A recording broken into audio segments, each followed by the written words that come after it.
Hello friends, I hope you are doing well. Today we will talk about how to fix or how to solve the problem of offline on the application of Reddit weekly settings.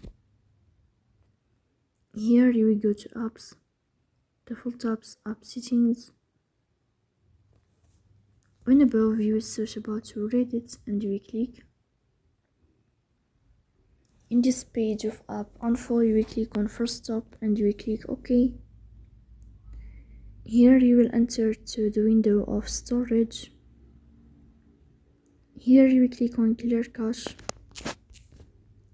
In the end, you'll turn off your phone and you will wait a moment to restart your phone again to fix that problem.